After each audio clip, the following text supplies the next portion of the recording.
करचरण सरोजे कान्तिमन्नेत्रमीने श्रममुषभुजवीचि व्याकुले गाधमार्गे हरिसरसि विहाक्या पीयते चौद्यलोकं भवमरुपरिखिन्न खेदमध्यत्तजामि.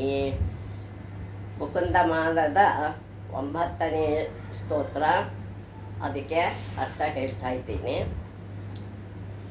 ಸಂಸಾರ ಮರುಭೂಮಿಯಲ್ಲಿ ಆಯಾಸಪಟ್ಟಿದ್ದ ನಾನೇ ಕರಚರಣಗಳೆಂಬ ಕಮಲಗಳು, ಕಾಂತಿಯಿಂದ ಕೂಡಿದ ಕಣ್ಣುಗಳೆಂಬ ಮೀದುಗಳು ಇರುವ ತೋಳುಗಳೆಂಬ ಅಲೆಗಳಿಂದ ತುಂಬಿರುವ ಅಗಾಧವಾದ ಮಾರ್ಗವುಳ್ಳ ಆಯಾಸ ಪರಿಹಾರವಾದ ಹರಿ ಎಂಬ ಸರೋವರದಲ್ಲಿ ಮುಳುಗಿ ತೇಜಸ್ಸೆಂಬ ಜಲರಾಶಿಯನ್ನು ಕುಡಿದು ಇಂದು ಬಳಲಿಕೆಯನ್ನು ಪರಿಹರಿಸಿಕೊಂಡೆನು ಅಂತ ರಾಜ ಕುಲಶೇಖರರು ಹೇಳ್ತಾ ಇದ್ದಾರೆ. ಅಂದರೆ ಸಂಸಾರ ಮರುಭೂಮಿಯಲ್ಲಿ ಈ ಮರಳುಗಾಡಲ್ಲಿ ನಾನು ಆಯಾಸ ಪಟ್ಟಿದ್ದೆ. ನಾನು ಆದ್ದರಿಂದ ಕರ ಅಂದರೆ ಕೈ, ಚರಣಗಳೆಂಬ ಪಾದಗಳೆಂಬ ಕಮಲಗಳು, ಕಾಂತಿಯಿಂದ ಕೂಡಿದ ಪ್ರಕಾಶಮಾನವಾದ ಕೂಡಿದ ಕಣ್ಣುಗಳೆಂಬ ಆ ಮೀನಿನಂಥ ಕಣ್ಣುಗಳು ಇರುವಂಥ ತೋಳುಗಳೆಂಬ ಅಲೆಗಳಿಂದ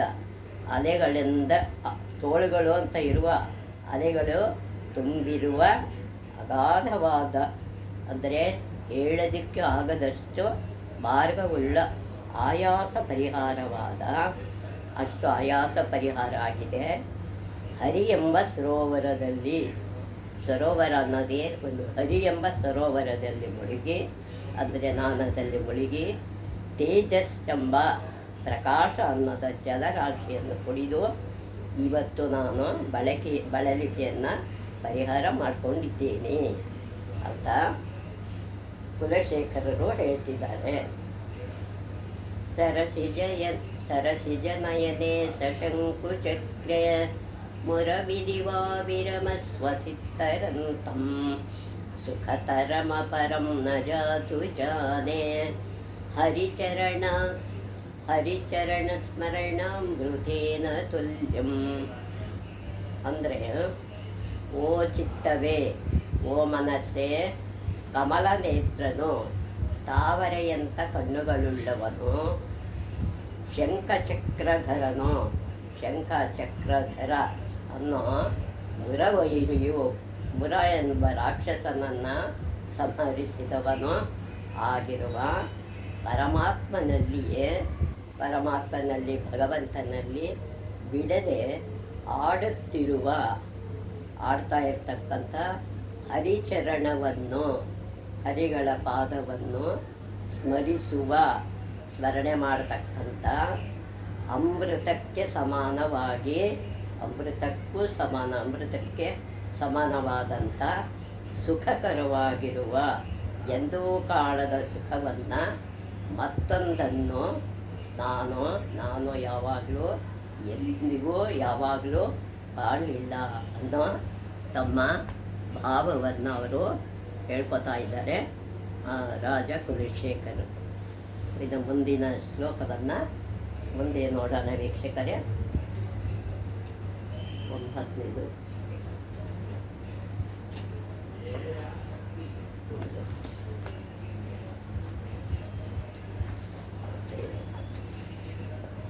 ಇನ್ನು ಹಿಂದೆ ನಾವು ವಿರಾಟ ಪರ್ವದಲ್ಲಿ ಅವರೆಲ್ಲ ಎಲ್ಲಿಯೇ ವಿರಾಟನ ಆಸ್ಥಾನಕ್ಕೆ ಬಂದಿದ್ದರು. ನಾವು ಅದನ್ನೆಲ್ಲ ನೋಡಿದ್ವಿ. ಭೀಮ, ಅರ್ಜುನ, ನಕುಲ, ಸಹದೇವರು ಎಲ್ಲರೂ ಬಂದರು, ಅವರ ಆಸ್ಥಾನವನ್ನು ಪ್ರವೇಶ ಮಾಡಿದ್ದಾರೆ. ಮುಂದಿನ ಭಾಗದಲ್ಲಿ ದ್ರೌಪದಿಯು ಸೈರಂಧ್ರಿಯ ವೇಷದಲ್ಲಿ ನಗರವನ್ನು ಪ್ರವೇಶಿಸಿದಳು. ಈಗ ಇವಳ ಸರಿದಿ ಬಂದಿದೆ. ಅವಳು ಸೈರಂಧ್ರಿ ವೇಷದಲ್ಲಿ ವಿರಾಟನ ಆಸ್ಥಾನವನ್ನು ಪ್ರವೇಶ ಮಾಡ್ತಾಳೆ. ಅಷ್ಟೊಂದು ಕಳಪೆ ಹಾಗೂ ಕೊಳೆಯಾದ ವಸ್ತ್ರ ಧರಿಸಿದ್ದರೂ ಎಷ್ಟೋ ದಿವಸ ಆಗಿರುತ್ತೆ, ಸ್ನಾನ ಮಾಡಿ ಹಳೆಯ ಬಟ್ಟೆ ಎತ್ತದೋ ಒಂದು ಹಾಕ್ಕೊಂಡಿದ್ದಾಳೆ. ಅವಳ ಸೌಂದರ್ಯವು ಹಾದಿಹೋಕರ ಅಯಸ್ಕಾಂತದಂತೆ ಸೆಳೆಯುತ್ತಿತ್ತು. ಅವಳ ಸೌಂದರ್ಯ ಎಲ್ಲಿದ್ದ ದಾರಿಯಲ್ಲಿ ಹೋಗ್ತಿರ್ತಕ್ಕಂಥ ಜನರು ಇವಳ ಸೌಂದರ್ಯವನ್ನು ಸೆಳೀತಾ ಇರ್ತಾರಂತೆ. ಎಷ್ಟು ಚೆನ್ನಾಗಿದ್ದಾಳೆ ಈ ಅಮ್ಮ ಅಂತ.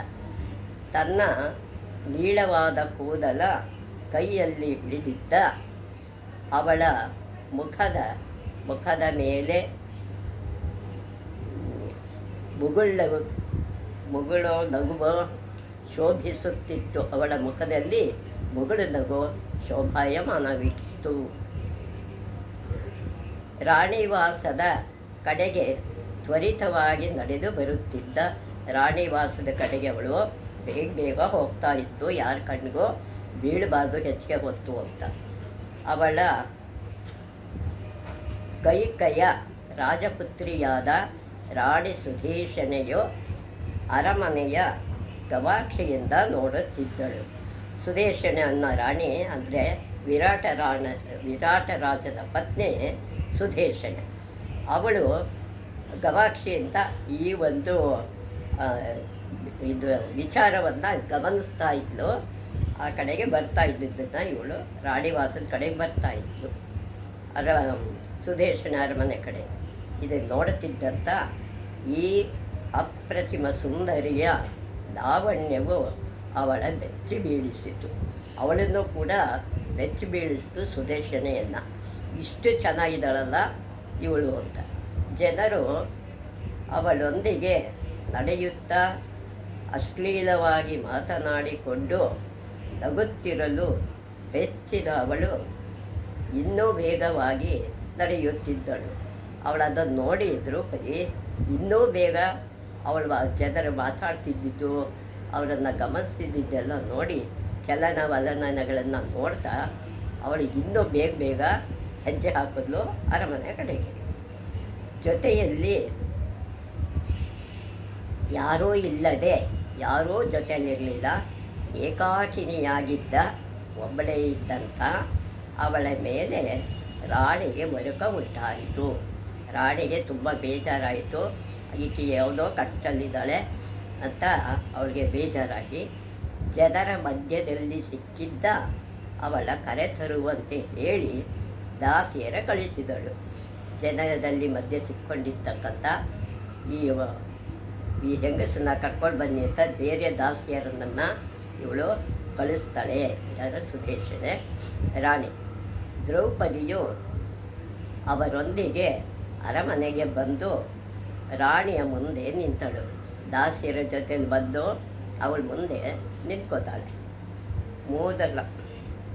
ಕೂದಲ ಸುರುಳಿ ಸುತ್ತಿ ಬೆನ್ನ ಹಿಂದಕ್ಕೆ ಹಾಕಿದಳು. ಕೂದಲನ್ನ ಸರಿಯಾಗಿ ಸುತ್ತಿ ಬೆನ್ನ ಹಿಂದಕ್ಕೆ ಹಾಕ್ಕೊಂಡ್ಳು. ಆಗ ಜನಗಳ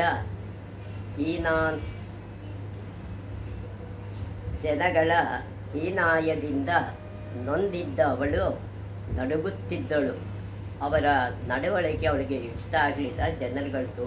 ಅದರಿಂದ ಅವಳು ನೊಂದಿದ್ದವಳು ನಡುಗ್ತಾ ನಿಂತಿರ್ತಾಳೆ ಅವಳ ಮುಂದೆ. ಅವಳ ನೋಡಿ ರಾಣಿ ಮರುಗಿ ತಾನೇ ಮೇಲೆದ್ದು ಬಂದು ಕೈ ಹಿಡಿದು ಕುಳ್ಳಿರಿಸಿಕೊಂಡಳು. ಅವಳು ಅಲ್ಲಿಗೆ ಬಂದು ರಾಣಿ ಸುಧೇಶನೆ ದ್ರೌಪದಿಯನ್ನು ಕರೆದು ತಾನೇ ಬಂದು ಅವಳನ್ನು ಕೈ ಹಿಡಿದು ಕರ್ಕೊಂಡು ಹೋಗಿ ಕೂರಿಸ್ತಾಳೆ. ಏನಮ್ಮ ನೀನು ಇಷ್ಟೊಂದು ಸುಂದರಿ, ಒಬ್ಬಳೇ ಎಲ್ಲಿಂದ ಬಂದೆ? ಇಷ್ಟೊಂದು ಸೌಂದರ್ಯ ಇದೆ, ಒಬ್ಬಳೇ ಎಲ್ಲಿಂದ ಬಂದೆ ನೀನು ಅಂತ ಅವಳನ್ನು ಕೇಳ್ತಾಳೆ. ಯಾರು ನೀನು? ನಿನ್ನಂಥವಳ ಏಕಾಕಿಯಾಗಿ ಕಂಡ ಜನರು ಸುಮ್ಮನಿರುವರೇ? ನೀನು ಇಷ್ಟೊಂದು ಸುಂದರಿಯಾಗಿದೆಯಾ, ಎಲ್ಲಿಂದ ಬಂದೆ? ಯಾರು ನೀನು? ನಿನ್ನಂಥವಳ ಏಕಾಗಿಯಾಗಿ ಒಂಟಿಯಾಗಿ ಕಂಡ ಜನರು ನಿನ್ನ ಸುಮ್ಮನೆ ಬಿಡ್ತಾರೆಯೇ ಅಂತ ಕೇಳ್ತಾಳೆ. ದ್ರೌಪದಿಯು ರಾಣಿಯೇ, ಜೀವನಾಶ್ರಯಕ್ಕಾಗಿ ನಾನು ನಿನ್ನಲ್ಲಿಗೆ ಬಂದಿರುವೆ. ಜೀವನಾಶ್ರಯ ಪಡೆಯೋಕ್ಕೋಸ್ಕರ ನಾನು ನಿನ್ನಲ್ಲಿಗೆ ಬಂದಿದ್ದೀನಿ. ನನ್ನ ಆಶ್ರಯ ನನಗೆ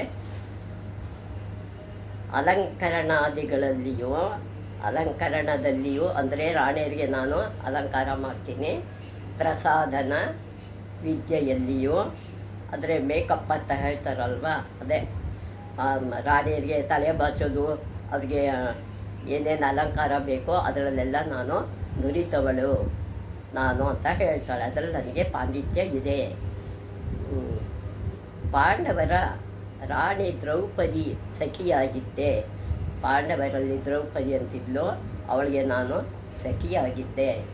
ಅವರು ವನವಾಸಕ್ಕೆ ಹೋದ ಮೇಲೆ ನನಗೆ ಗತಿ ಇಲ್ಲದಾಯಿತು. ನನಗೆ ಗತಿ ಇಲ್ಲದೆ ಅಂತಾಯಿತು. ಅದಕ್ಕೋಸ್ಕರ ನಾನು ನಿನ್ನ ಜೊತೆ ಇಲ್ಲಿಗೆ ಇರಲೇ ಬಂದಿದ್ದೀನಿ. ದುರ್ದೈವಿ ದ್ರೌಪದಿಗೆ ಇನ್ನೇಕೆ ನನ್ನ ಪ್ರಸಾದನ ಅಂತ ನಾನು ಇನ್ಯಾಕೆ ಅವಳಿಗೆ ಅವರೆಲ್ಲ ವನವಾಸ ಕೊಟ್ಟರು. ನಾನು ನನ್ನ ಅವಶ್ಯಕತೆ ಅವಳಿಗಿಲ್ಲ ಅಂಥೇಳಿ ನಾನು ಬಂದೆ. ನಿನ್ನ ಕೀರ್ತಿಯ ಕೇಳಿ ನಿನ್ನಲ್ಲಿ ನನ್ನ ವಿದ್ಯೆಯಿಂದ ಸಂತೋಷಗೊಳಿಸಬೇಕೆಂದು ಬಂದೆ. ನಿನ್ನನ್ನು ನಾನು ಸಂತೋಷಗೊಳಿಸ್ತೀನಿ ನನ್ನ ವಿದ್ಯೆಯಿಂದ ಅಂತ ಹೇಳ್ತಾಳೆ. ನನ್ನ ಆಸೆ ಹುಸಿಯಾಗುವುದಿಲ್ಲ. ನನ್ನ ಆಸೆ ಎಂದಿಗೂ ಸುಳ್ಳಾಗಲ್ಲ ಅಂತ ಎಂದುಕೊಂಡಿದ್ದೇನೆ. ನನ್ನ ಆಸೆ ಯಾವತ್ತೂ ನಡೆಯುತ್ತೆ ನಾನು ಅಂದ್ಕೊಂಡಂಗೆ ಅಂತ ದ್ರೌಪದಿ ಹೇಳ್ತಾಳೆ ಎಂದು ನುಡಿದಳು. ಆಗಲಿ ಅಮ್ಮ, ಧಾರಾಳವಾಗಿ ನಮ್ಮೊಂದಿಗೆ ನೀನು ಇರಬಹುದು, ನನ್ನೊಂದಿಗೆ ನೀನು ಇರಬಹುದು. ಅರಮನೆಯು ನಿನ್ನದೇ ಎಂದುಕೋ, ಈ ಅರಮನೆ ಕೂಡ ನಿಂದೆ ಅಂತ ಅನ್ಕೋ. ಪಾಂಡವ ರಾಣಿಯ ಜೊತೆಗಿರುವಾಗ ನೀನು ಅದೆಷ್ಟು ಸುಖ ಸೌಲಭ್ಯಗಳ ಅನುಭವಿಸಿರಬಹುದು. ಪಾಂಡವರ ರಾಣಿ ಜೊತೆಯಲ್ಲಿದ್ದಾಗ ಇನ್ನೆಷ್ಟು ಸುಖ ಸೌಲಭ್ಯ ನಿನಗೆ ಇದ್ದಿರಬಹುದು ಅಲ್ವಾ. ನೀನು ಏಕಾಂತದಲ್ಲಿರುವಾಗ ನನ್ನ ಈ ಉದ್ಯಾನವನವ ಬಳಸಿಕೊಳ್ಳಬಹುದು. ನನ್ನದು ಒಂದು ಉದ್ಯಾನವನ ಇದೆ, ಅದನ್ನು ನೀನು ಏಕಾಂತಕ್ಕಾಗಿ ಬಳಸ್ಕೋಬಹುದು ಅಂತ ಹೇಳ್ತಾಳೆ. ತುಂಬ ಕಷ್ಟಪಟ್ಟಿರುವಳಂತೆ ಕಾಣುತ್ತೆ, ನಿನಗೆ ತುಂಬ ಕಷ್ಟ ಇದೆ ಅನಿಸುತ್ತೆ. ಆದ್ದರಿಂದ ನಿನ್ನ ಕಷ್ಟವೇನೆಂದು ಕೇಳಬಹುದೇ, ನಿನ್ನ ಕಷ್ಟ ಏನು ಅಂತ ಕೇಳಬಹುದಾ ಅಂತ ಕೇಳ್ತಾಳೆ ಎಂದು ರಾಣಿ ಉಪಚರಿಸಿದಾಗ ದ್ರೌಪದಿಗೆ ದುಃಖ ತಡೆಯಲಾಗಲಿಲ್ಲ. ಅವಳು ಕೇಳಿದ ತಕ್ಷಣ ಅವಳಿಗೆ ತುಂಬ ದುಃಖ ಆಗುತ್ತೆ, ತಡೀಲಿಕ್ಕಾಗಲ್ಲ. ಬಿಕ್ಕಿ ಬಿಕ್ಕಿ ಹತ್ತಳು. ಅದೆಲ್ಲಿತ್ತೋ ದುಃಖ ಅನ್ನೋದು ಕೇಳಿದ ತಕ್ಷಣ ಅವಳಿಗೆ ತುಂಬ ದುಃಖ ಒತ್ತರಿಸಿ ಬರುತ್ತೆ. ಸುದೇಶನೆಯು ಅವಳ ತೊಡೆಯ ಮೇಲೆ ಕೂರಿಸಿಕೊಂಡು ಮಗುವ ಸಮಾಧಾನ ಮಾಡುವಂತೆ ಸಂತೈಸಿದಳು. ಮಗುನ ಯಾವ ರೀತಿ ತಾಯಿಯಿಂದ ಸಂತೈಸ್ತಾರೆ ಆ ರೀತಿ ಅವಳನ್ನು ಸಂತೈಸ್ತಾಳೆ, ಸಮಾಧಾನ ಮಾಡ್ತಾಳೆ. ದ್ರೌಪದಿಯು, ಅಮ್ಮ, ನಾನು ಸೈರಂಧ್ರಿ, ನಾನು ಸೇವಕಿ ಅಂದರೆ ದಾಸಿ. ನನಗೆ 5 ಗಂಧರ್ವರು ಪತಿಗಳಾಗಿರುವರು. ನನ್ನ ಪತಿಗಳು ಗಂಧರ್ವರು. ಶಾಪವೊಂದರಿಂದಾಗಿ ಅವರು ನನ್ನ ಹೀಗೆ ಬಿಟ್ಟು ಹೋಗಬೇಕಾಯಿತು. ಯಾವುದೋ ಒಂದು ಶಾಪ ಇತ್ತು, ಅದರಿಂದ ಅವರು ಬಿಟ್ಟು ಹೋಗಬೇಕಾಯಿತು. 1 ವರ್ಷ ಕಳೆಯುತ್ತದೆ, ಶಾಪ ವಿಮೋಚನೆ ಆಗುವುದು. 1 ವರ್ಷ ಕಳೆದ ತಕ್ಷಣ ಶಾಪ ವಿಮೋಚನೆ ಆಗುತ್ತೆ. ಅವರು ಎಂದೋ ಬಿಟ್ಟಿರದ ನನಗೆ ಈಗ ಬಿಟ್ಟಿರುವುದು ತುಂಬ ದುಃಖವಾಗಿದೆ. ಅದನ್ನ ನಾನು ಎಂದೂ ಬಿಟ್ಟಿರ್ತಿರ್ಲಿಲ್ಲ, ಈಗ ನನಗೆ ಬಿಟ್ಟಿರೋ ಸಂದರ್ಭ ಬಂದಿದೆ. ಈ ಕಾಲ ಮುಗಿಯುವವರೆಗೆ ನನಗೊಬ್ಬಳು ತಾಯಿಯಂತಿರುವ ಅಕ್ಕ ಸಿಕ್ಕಿದಳು. ತಾಯಿಯಂತ ಇರ್ತಕ್ಕಂಥ ಒಬ್ಬ ಅಕ್ಕ ನನಗೆ ಸಿಕ್ಕಿದಾಳೆ ಎಂದುಕೊಳ್ಳುತ್ತೇನೆ ಅಂತ ನಾನು ಭಾವಿಸ್ತೀನಿ ಎನ್ನಲು ಸುದೇಶಿನಿಯು ಸ್ವಲ್ಪ ಹೊತ್ತು ಸುಮ್ಮನಿದ್ದಳು. ಸ್ವಲ್ಪ ಹೊತ್ತು ಸುಮ್ಮನೆ ಇರ್ತಾಳೆ. ನಾನು ಒಂದು ಸಂಗತಿಯ ಹೇಳಬೇಕಾಗಿದೆ. ಇಷ್ಟೊಂದು ಸುಂದರಿಯಾದ ನಿನ್ನ ಒಂದು ವೇಳೆ ರಾಜನು ಪ್ರೇಮಿಸಿದರೆ, ಅಯ್ಯೋ ರಾಜನೇ ನಿನ್ನ ಮೇಲೆ ಕಣ್ಣು ಹಾಕಿದ್ರೆ ಏನು ಮಾಡೋದು ಅನ್ನೋ ಚಿಂತೆ ನನಗಿದೆ ಅಂತ ಅವಳು ಹೇಳ್ತಾಳೆ. ಅದಕ್ಕೆ ಅವಳು ಎಂಬುದೇ ನನ್ನ ಆತಂಕ ಅನ್ನೋದೇ ನನ್ನ ಭಯ ಅಂತ ಹೇಳ್ತಾಳೆ ಎಂದಳು. ದ್ರೌಪದಿ ರಾಣಿ ಚಿಂತಿಸಬೇಡ, ನಾನು ರಾಜನ ಕಣ್ಣಿಗೆ ಬೀಳುವುದೇ ಇಲ್ಲ, ರಾಜನಿಗೆ ನಾನು ಕಾಣಿಸ್ಕೊಳ್ಳೋದೇ ಇಲ್ಲ, ಒಳಗೆ ಇರುತ್ತೇನೆ, ಒಳಗೇ ಇರ್ತೇನೆ, ರಾಜನ ಕಣ್ಣಿಗೆ ಬೀಳಲ್ಲ. ಯಾರಾದರೂ ನನ್ನ ಅಪಮಾನಿಸಿದರೆ ಅವರ ನೋಡಿಕೊಳ್ಳಲು ಗಂಧರ್ವರು ಇದ್ದೇ ಇರುತ್ತಾರೆ. ನನಗೆ ಯಾರು ಅಪಮಾನ ಮಾಡಿದ್ರೆ ಗಂಧರ್ವರು ಇದ್ದೇ ಇರ್ತಾರೆ. ನಿನಗೆ ನೋವಾಗುವಂತಹದ್ದು ಏನೂ ಆಗದಂತೆ ಜಾಗ್ರತೆಯಾಗಿರುತ್ತೇನೆ, ನಿನಗೇನು ತೊಂದರೆ ಆಗದಂತೆ ನಾನು ನೋಡ್ಕೊಳ್ತೀನಿ ಅಂತ ಹೇಳ್ತಾಳೆ. ಚಿಂತಿಸಬೇಡ ಎಂದಳು. ದ್ರೌಪದಿಯ ನಡತೆ ಸುಧೇಶನಿಗೆ ಹಿಡಿಸಿತು, ತುಂಬ ಹಿಡಿಸಿತು. ಸುಧೇಶನವಳಿಗೆ ಇವಳ ನಡತೆ ತುಂಬ ಒಪ್ಪಿಗೆ ಆಯಿತು. ದ್ರೌಪದಿ ಎಂದಳು, ನನ್ನ ಇನ್ನೆರಡು ಬೇಡಿಕೆಗಳಿವೆ, ಇನ್ನೆರಡು ಬೇಡಿಕೆ ನಂದಿದೆಯಮ್ಮ, ಕೇಳು ಅಂತಾಳೆ. ನಾನು ಇನ್ನೊಬ್ಬರು ತಿಂದು ಉಳಿಸಿದ್ದನ್ನು ತಿನ್ನುವುದಿಲ್ಲ, ಇನ್ನೊಬ್ಬರು ತಿಂದು ಬಿಟ್ಟಿದ್ದನ್ನು ನಾನು ತಿನ್ನಲ್ಲ, ಇನ್ನೊಬ್ಬರ ಕಾಲೊತ್ತುವುದಿಲ್ಲ, ಬೇರೆಯವರ ಕಾಲನ್ನು ನಾನು ಒತ್ತಲ್ಲ. ಈ ಕೆಲಸಗಳ ಮಾಡಿದರೆ ನನ್ನ ಗಂಡಂದಿರು ಸಿಟ್ಟಿಗೇಳುತ್ತಾರೆ, ನಮ್ಮ ಪತಿಗಳಿಗೆ ತುಂಬ ಕೋಪ ಬರುತ್ತೆ. ಹೀಗಾಗದಂತೆ ನೀನು ನೋಡಿಕೊಳ್ಳಬೇಕು, ಈ ಸಂದರ್ಭ ಬರಬಾರ್ದು ಅಂದರೆ ನೀನು ಗಮನಿಸಬೇಕು. ಸುಧೇಶನೆಯು ಅಂತಹ ಸಂದರ್ಭವೇ ಬಾರದಂತೆ ತಾನು ಎಚ್ಚರ ವಹಿಸುವೆ ಎಂದಳು. ನಾನು ಎಚ್ಚರಿಕೆ ವಹಿಸ್ತೀನಿ ಅಂತ ಹೇಳ್ತಾಳೆ. ದ್ರೌಪದಿ ಒಬ್ಬ ಹೂವಾಡಿಗಿತ್ತಿ, ಯುಧಿಷ್ಠಿರ ಒಬ್ಬ ರಾಜನ ಸಖ, ಭೀಮನೊಬ್ಬ ಅಡುಗೆಯವನು, ಅರ್ಜುನ ನೃತ್ಯಪಟು, ನಕುಲ ಲಾಯದ ಹುಡುಗ ಹಾಗೂ ಸಹದೇವ ಗೋಪಾಲಕ. ವಿಧಿ ವೈಪರೀತ್ಯ ಹೇಗೆಂದು ಹೇಳುವಂತಿಲ್ಲ.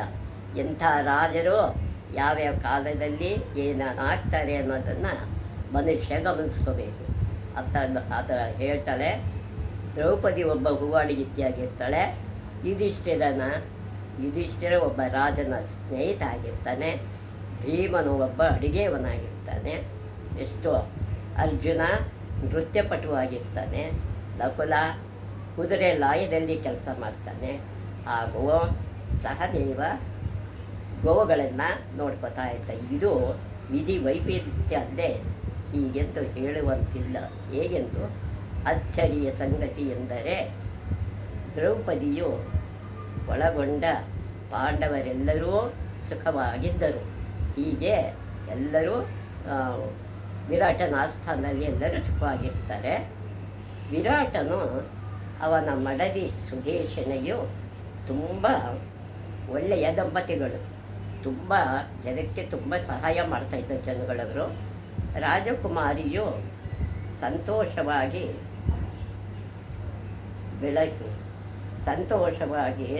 ಬೆಳಗಿದಳು. ಸಂತೋಷವಾಗಿ ಇದ್ದಂಥ ಮಗು ಅದು.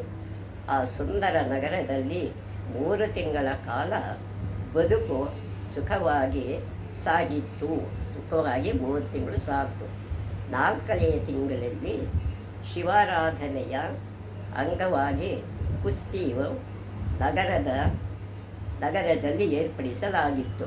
4ನೇ ತಿಂಗಳಲ್ಲಿ ಆಸ್ಥಾನದಲ್ಲಿ ಒಂದು ಕುಸ್ತಿ ಏರ್ಪಾಡಾಗಿರುತ್ತೆ. ಅನೇಕ ದೇಶಗಳಿಂದ ಮಲ್ಲರು ಸ್ಪರ್ಧೆಗಾಗಿ ಬಂದಿದ್ದರು. ಅಂದರೆ ಕುಸ್ತಿಗೆ ಸ್ಪರ್ಧೆ ಇತ್ತು, ಅದಕ್ಕಾಗಿ ಎಲ್ಲರೂ ಬಂದಿದ್ದರು. ರಾಜನ ಪರಿವಾರದೊಂದಿಗೆ ಕುಸ್ತಿಯ ನೋಡಲು ಬಂದಿದ್ದನು. ಅವನು ಕೂಡ ಕುಸ್ತಿಯನ್ನು ನೋಡಕ್ಕೆ ಬಂದಿರ್ತಾನೆ. ಅನ್ಯ ದೇಶದಿಂದ ಬಂದಿದ್ದ ಒಬ್ಬ ಮಲ್ಲನು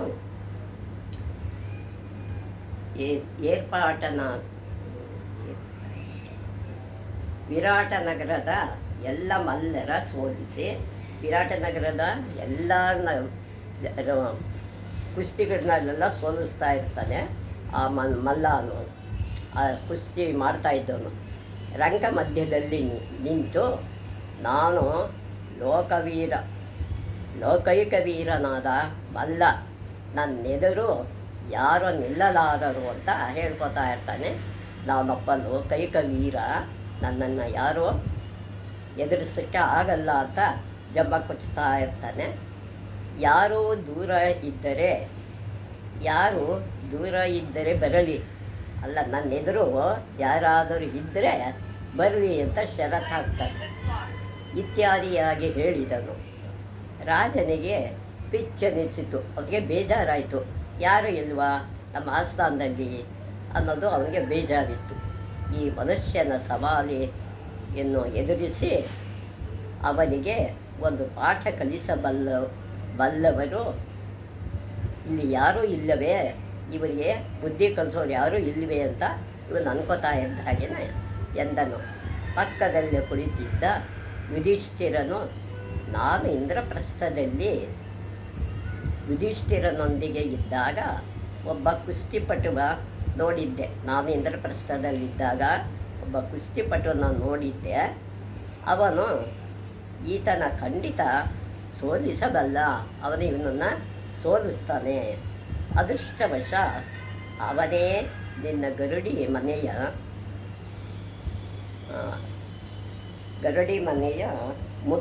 ಮುಖ್ಯಸ್ಥನಾಗಿರುವನು. ಅದರ ಅದೃಷ್ಟವಶಾತ್ ಅವನೇ ನಿನ್ನ ಗರುಡಿ ಮನೆ ಮುಖ್ಯಸ್ಥನಾಗಿದ್ದಾನೆ. ಅವನ ಕರೆಯಿಸು ಎಂದನು. ಅವನನ್ನೇ ಕರೆಸು ಅಂತ ಯುಧಿಷ್ಠಿರ ಹೇಳ್ತಾನೆ. ವಿರಾಟನಿಗೆ ಸಂತೋಷವಾಯಿತು. ಭೀಮನಿಗೆ ಕರೆ ಹೋಯಿತು. ರಾಜ ಹೇಳ್ತಾನೆ, ಭೀಮನ ಕರೆ ಹೋಗುತ್ತೆ. ಅಯ್ಯ ಒಲಲ, ಇಂದ್ರಪ್ರಸ್ಥದಲ್ಲಿ ನೀನು ಕುಸ್ತಿ ಆಡುತ್ತಿದ್ದುದನ್ನು ನೋಡಿರುವೆನೆಂದು ಕಂಕನ ಹೇಳುತ್ತಾನೆ. ಈ ಕಂಕಭಟ್ಟ ಹೇಳ್ತಾ ಇದ್ದಾನೆ, ನೀನು ಕುಸ್ತಿ ಆಡ್ತಾ ಇದ್ದಿದ್ದು ಇದು ಗೊತ್ತಿದೆಯಂತೆ ಅಂತ ಕೇಳ್ತಾನೆ. ಎಲ್ಲರಿಗೂ ಸವಾಲು ಹಾಕುತ್ತಿರುವ ಈತನ ಸೋಲಿಸಬಲ್ಲೆಯ ಅಂತ ಕೇಳ್ತಾನೆ. ಇವನನ್ನು ನೀನು ಸೋಲಿಸಬಹುದೇ ಎಂದು ಹೇಳುತ್ತಾನೆ. ಈ ದುರಹಂಕಾರಿಯ ಎದುರಿಸಬಲ್ಲೆಯ, ಈ ದುರಹಂಕಾರಿ ಎದುರಿಸೋಕ್ಕಾಗುತ್ತಾ ಎಂದನು. ತನ್ನ ವಲ್ಲ ಪ್ರದರ್ಶನದಿಂದ ತಾನಾರೆಂದು ತಿಳಿದು ಬಿಡಬಹುದೆಂದು ಈವರೆಗೂ ಸುಮ್ಮನಿದ್ದ ಭೀಮನು ಈಗ ಅಣ್ಣನು ಮತ್ತು ರಾಜನು ಹೇಳಿದ ಮೇಲೆ ಸುಮ್ಮನಿರೋಕ್ಕೆ ಅವನಿಗೆ ಸಾಧ್ಯ ಆಗಲಿಲ್ಲ. ಕೋಪಗೊಂಡ ಚಿರತೆಯಂತೆ ಹಾರಿ ರಂಗಕ್ಕೆ ಬಂದಾಗ, ಚಿರತೆಯಂತೆ ಹಾರಿ ಕುಸ್ತಿ ರಂಗಕ್ಕೆ ಬರ್ತಾನೆ. ಉದ್ರಿಕ್ತ ಜನಸ್ಥೋಮವು ಉಘೆ ಎಂದಿತು. ಅವ್ರಿಗೆಲ್ಲ ಹರ್ಷ ಘೋಷ ಮಾಡಿದ್ರು. ಭೀಮನ ಸಿಂಹನಾದದೊಡನೆ ಕುಸ್ತಿ ಆರಂಭವಾಯಿತು. ಇಬ್ಬರು ಮಲ್ಲರು ಎರಡು ಮಹಾಕಾಳಮೇಘಗಳಂತೆ ಒಬ್ಬರನ್ನೊಬ್ಬರು ಸೆಣಸಿದರು. ಒಬ್ಬರ ಜೊತೆ ಒಬ್ಬರು ಕುಸ್ತಿ ಮಾಡೋಕ್ಕೆ ಆರಂಭ ಮಾಡಿದ್ರು. ಜನರು ಮುಂದೆ ನಿಂತು ಚಲಿಸದಂತೆ, ಯಾವ ಕಡೆಗೂ ಚಲಿಸದಿರೋ ಹಾಗೆ ವಿಗ್ರಹಗಳಂತೆ ಕುಳಿತಿದ್ದರು. ಅಂತಹ ಕುಸ್ತಿಯ ಎಂದೂ ಯಾರೂ ನೋಡಿರಲಿಲ್ಲ. ಯಾರೂ ಎಲ್ಲೂ ಯಾವತ್ತೂ ಅಂಥ ಕುಸ್ತಿನ ನೋಡಿರಲ್ಲ.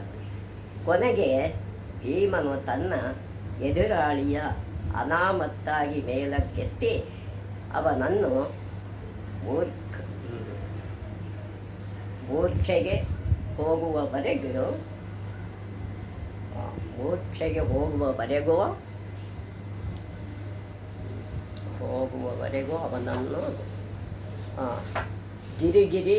ಗಿರಿಗಿರನೆ ತಿರುಗಿಸಿ ನೆಲಕ್ಕೆ ಬಡಿದು ಕೊಂದು ಬಿಟ್ಟನು. ಅವನ ಗಿರಿಗಿರಿ ತಿರುಗಿಸಿ ಅವನನ್ನು ಕೊಂದು ಬಿಡ್ತಾನೆ. ಯಾರು? ಭೀಮ ಕೊಂದು ಬಿಟ್ಟನು. ಭೀಮನ ಶೌರ್ಯ ನೋಡಿ ರಾಜನಿಗೆ ಬಹಳ ಸಂತೋಷವಾಯಿತು. ಅವನಿಗೆ ತುಂಬ ಸಂತೋಷ ಆಗುತ್ತೆ. ಲೋಕೈಕ ವೀರನಾಗಿದ್ದ ಮಲ್ಲನ ಸೋಲಿಸಿದವನೊಬ್ಬನು ತಮ್ಮಲ್ಲಿರುವನೆಂದು ಹೆಮ್ಮೆ ಅವನಿಗಾಯಿತು. ಇಂಥ ಒಬ್ಬ ಕುಸ್ತಿಪಟು ನನ್ನಲ್ಲಿದ್ದಾನೆ ಅನ್ನೋ ಸಂತೋಷ ಅವನಿಗೆ. ಭಯನೂ ಹೋಗುತ್ತೆ, ಇವನಿಂದ ನಾನು ಬೇಕಾದ್ರೂ ಗೆಲ್ಲಬಹುದು ಅಂತ. ಈ ಘಟನೆಯಿಂದ ಭೀಮನು ರಾಜನಿಗೆ ತುಂಬ ಆಪ್ತನಾಗುವಂತಾಯಿತು. ಪಾಂಡವರು ವಿರಾಟನಗರದ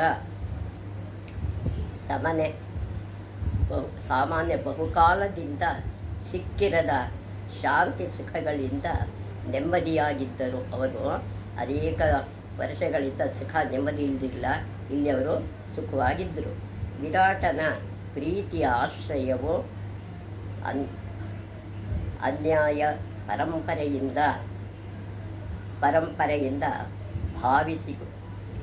ಘಾಸಿಗೊಂಡ ಅವರ ಹೃದಯಗಳಿಗೆ ಅಮೃತ ಸಿಂಚನ ಮಾಡಿಸಿದಂತಾಯಿತು. ಇದು ಯಾವಾಗ ಎನ್ನಾದ ಘಾಸಿಗೊಂಡ ಅವರ ಹೃದಯಗಳಿಗೆ ಅಮೃತನೇ ಸಿಕ್ಕಿತೇನು ಅನ್ನೋಗ ಆಗಿತ್ತು. 10 ದಿನಗಳಂತೆ ಕಳೆದವು. 10 ತಿಂಗಳು 10 ದಿನಗಳಂತೆ ಕಳೆದೋಗಿದೆ. ಲೋಮಶನು ಇಂದ್ರಾಗ್ನಿಯಿಂದ ಭೂಮಿಗೆ ಬಂದು, ಅಂದರೆ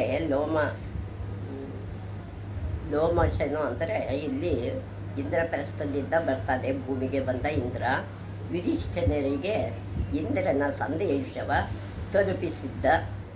ತಲುಪಿಸ್ತಾನೆ. ಏನಂತ ತಲುಪಿಸಿದ ಸರಿಯಷ್ಟೇ. ರಾಧೆಯನ್ನು ಅರ್ಜುನನ ಕೊಂದು ಬಿಡಬಹುದೆಂಬ ನಿನ್ನ ಭಯ ಸಾಧುವಾದದ್ದೇ. ಅರ್ಜುನನ ಎಲ್ಲಿ ರಾಧೆಯ ಕೊಲ್ತಾನೆ ಅನ್ನೋದೇ ನಿನಗೆ ಭಯ. ಆದ್ದರಿಂದ ಭಾರ್ಗವ ಶಿಷ್ಯನಾದ ರಾಧೇಯನು ಬಿಲ್ವಿದ್ಯೆಯ ಅರ್ಜುನನಿಗಿಂತ ಉತ್ತಮನೆನ್ನುವುದೂ ನಿಜ. ಅವನಿಗೆ ಉತ್ತಮ ಅಂತ ಗೊತ್ತಿದೆ, ಅವನಿಗಿಂತ ಹೆಚ್ಚಿನ ವಿದ್ಯೆ ಇದೆ ಅನ್ನೋದು ಲೋಮಶರು ಹೇಳ್ತಾರೆ. ಅರ್ಜುನ ಭೂಮಿಗೆ ಹಿಂದಿರುಗಿದ ನಂತರ ನಾನು ಇದನ್ನು ನೋಡಿಕೊಳ್ಳುತ್ತೇನೆ, ಭಯಪಡಬೇಡ ಎಂಬುದೇ ಆ ಸಂದೇಶ. ಅಂಥ ಸಂದೇಶನ ಲೋಮಶರು ತಂದಿರ್ತಾರೆ. ಯುಧಿಷ್ಠಿರನು ಇದು ಯಾರಿಗೂ ಹೇಳಿರಲಿಲ್ಲ, ಇದು ಯಾರಿಗೂ ಅವನು ಹೇಳಿಕೊಂಡಿರಲ್ಲ. ಈಗ ಇಂದ್ರನು ತನ್ನ ವಚನವ ಸ್ಮರಿಸಿಕೊಂಡನು. ಇಂದ್ರ ಆ ವಚನವನ್ನು ಸ್ಮರಣೆ ಮಾಡ್ಕೊತಾನೆ. ರಾಧೇಯನ ಬಲವ ತಗ್ಗಿಸುವುದು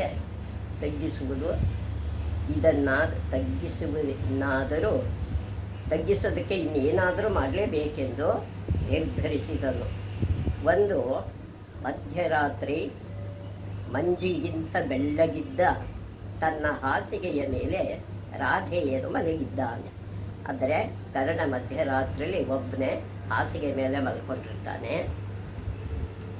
ತನ್ನ ವಿಧಿವಂಚಿತ ಮಗನ ಮೇಲಿನ ಪ್ರೇಮದಿಂದ ಸೂರ್ಯನು ಅವನ ಕನಸಿನ ಬ್ರಾಹ್ಮಣನ ರೂಪದಲ್ಲಿ ಬಂದು ಮೃದು ಮಧುರವಾದ ಮಾತಿನ ಆಪ್ಯಾಯ ರಾಧೇಯ ಸೂರ್ಯ ಕನಸಲ್ಲಿ ಬರ್ತಾನೆ. ಈ ವಿಧಿವಂಚಿತ ಮಗನ ಮೇಲಿನ ಪ್ರೇಮದಿಂದ ಅವನ ಕನಸಿಗೆ ಬಂದು ಹೇಳ್ತಾನೆ, ಮೃದುವಾದ ಮಾತುಗಳಿಂದ, ಅಯ್ಯ ರಾಧೇಯ, ನಿನ್ನ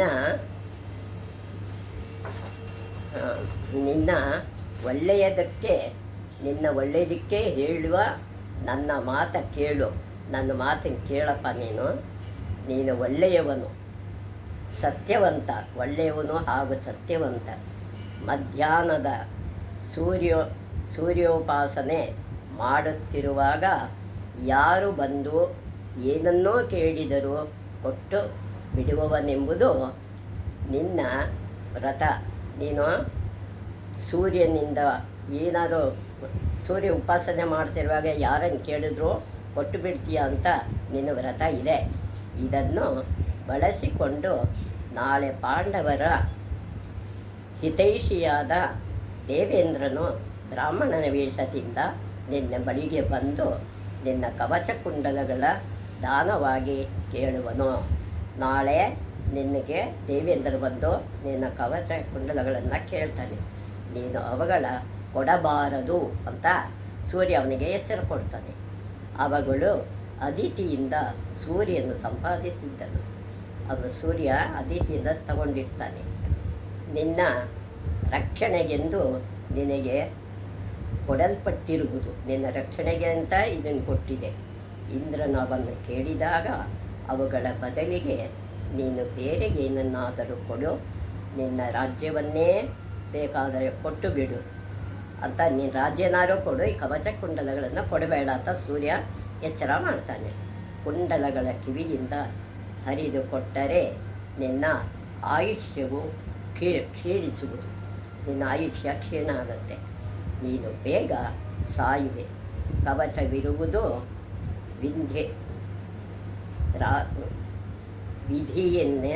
ವಿಧಿಯನ್ನೇ ಎದುರಿಸುವುದಕ್ಕಾಗಿ, ವಿಧಿಯನ್ನು ನೀನು ಎದುರಿಸೋಕ್ಕಾಗಿ ಈ ಕವಚ ಕುಂಡಲ ಇದೆ. ಅದು ಇರುವವರೆಗೂ ನಿನಗೆ ಸೋಲಿಲ್ಲ, ಅದಿರೋವರೆಗೂ ನಿನಗೆ ಸೋಲಿಲ್ಲ.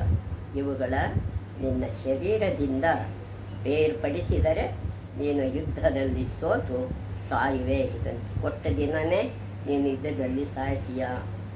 ಅವನ್ನು ತರುವ ಮೊದಲು ಅಮೃತ ಚೇತನ ಮಾಡಿಸಲಾಗಿದೆ, ಅಮೃತ ಸಿಂಚನ ಅದಕ್ಕೆ ಮಾಡಿಸಿದೆ. ಬದುಕಬೇಕಾದರೆ ಇವೆರಡನ್ನು ಕಾಪಾಡಿಕೋ, ಇದೆರಡನ್ನೂ ಕಾಪಾಡಿಕೋ ಅಂತ ಹೇಳ್ತಾನೆ. ಬ್ರಾಹ್ಮಣ ಕಳಕಳಿಯಿಂದ ರಾಧೇಯನು ಮನಸ್ಸು ತಟ್ಟಿತು, ರಾಧೆಯನ ಮನಸ್ಸಿಗೆ ತಟ್ಟುತ್ತೆ. ಅವನು ನಾಳೆ ಏನಾಗುವುದೆಂದು ಹೇಳುತ್ತಿರುವ ನೀನು ಸಾಧಾರಣ ಬ್ರಾಹ್ಮಣನಲ್ಲ. ನಾಳೆ ಏನಾಗತ್ತೆ ಅಂತ ಹೇಳ್ತಾ ಇರೋ ನೀನು ಸಾಧಾರಣ ಬ್ರಾಹ್ಮಣ ಅಲ್ಲ. ನನಗಾಗಿ ಇಷ್ಟೊಂದು ಪಾಡುಪಡುತ್ತಿರುವ ನೀನು ಯಾರೋ, ನನಗಾಗಿ ಇಷ್ಟೊಂದು ದುಃಖ ಪಡ್ತಾ ಇರೋ ನೀನು ಯಾರು ಅಂತ ಕೇಳ್ತಾನೆ ರಾಧೇಯ. ಆತ ತಾಯಿ ರಾಧೇಯ ಬಿಟ್ಟರೆ ಈ ಲೋಕದಲ್ಲಿ ನನ್ನ ಕಂಡು ಅಯ್ಯೋ ಎಂದಿರಲಿಲ್ಲ, ಅಯ್ಯೋ ಎಂದವರೇ ಇರಲಿಲ್ಲ. ನನ್ನ ತಾಯಿ ರಾಧೆಯ ಅಂತ ಒಬ್ಬಳು ಬಿಟ್ಟರೆ ಅವಳಿಗಾಗಿಯೇ ಈ ನೋವು ತುಂಬಿದ ಪ್ರಪಂಚದಲ್ಲಿ ನಾನಿನ್ನು ಬದುಕಿರುವೆ. ಅವಳಿಗಾಗಿ ನಾನು ಬದುಕಿದ್ದೇನೆ. ಇನ್ನು ದುರ್ಯೋಧನನೊಬ್ಬ ನನ್ನ ಪ್ರೀತಿಸುವನು, ಇನ್ನು ನನ್ನ ಸ್ನೇಹಿತ ಅಂತ ನನ್ನ ದುರ್ಯೋಧನ ಮಾತ್ರ ನನ್ನನ್ನು ಪ್ರೀತಿಸ್ತಾರೆ ಅಂತ ಕರ್ಣ ಅವರಿಗೆಲ್ಲ ಹೇಳ್ತಾನೆ. ಮುಂದಿನ ಭಾಗ ಮುಂದೆ ನೋಡೋಣ ವೀಕ್ಷಕರೇ. ಈ ಹಿಂದೆಲ್ಲ ನನ್ನ ಎಲ್ಲ ಸಂಚಿಕೆಗಳನ್ನು ನೋಡಿ ಆಶೀರ್ವದಿಸಿದ್ದೀರಿ. ಮುಂದೇನು ಹೀಗೆ ಹಿಂದೆ ಏನೇನು ಸಬ್ಸ್ಕ್ರೈಬರ್ ಆಗಿದ್ದೀರೋ ಅದೆಲ್ಲ ಆಗಿ ನನ್ನನ್ನು ಸಹಕಾರ ಕೊಡಬೇಕು ಅಂತ ನಿಮ್ಮಲ್ಲಿ ನಾನು ಕೇಳ್ಕೊತೀನಿ. ಯತ್ರ ಯೋಗೇಶ್ವರ ಕೃಷ್ಣ ತತ್ರ ಪಾರ್ಥೋ ಧನುರ್ಧರಃ ತತ್ರ ಶ್ರೀ ವಿಜಯ ಭೂತಿರ್ಧ್ರುವ ನೀತಿರ್ಮತಿರ್ಮಮ ಅದನ್ಯಾ ಚಿಂತಯಂತೋ ಮಾಯೇ ಜನಾಃ ಪರ್ಯುಪಾಸತೆ ತೇಷಾಂ ನಿತ್ಯಾಭಿಯುಕ್ತಾನಾಂ ಯೋಗಕ್ಷೇಮಂ ವಹಾಮ್ಯಹಂ. ಪರಿತ್ರಾಣಾಯ ಸಾಧೂನಾಂ ವಿನಾಶಾಯ ಚ ದುಷ್ಕೃತಾಂ ಧರ್ಮ ಸಂಸ್ಥಾಪನಾರ್ಥಾಯ ಸಂಭವಾಮಿ ಯುಗೆ ಯುಗೆ. ಶ್ರೇಯಃಕಾಂತಾಯ ಕಲ್ಯಾಣ ನಿಧಯೇ ನಿಧಯರ್ಥಿನಾಂ ಶ್ರೀವೆಂಕಟನಿವಾಸಾಯ ಶ್ರೀನಿವಾಸಾಯ ಮಂಗಳಂ.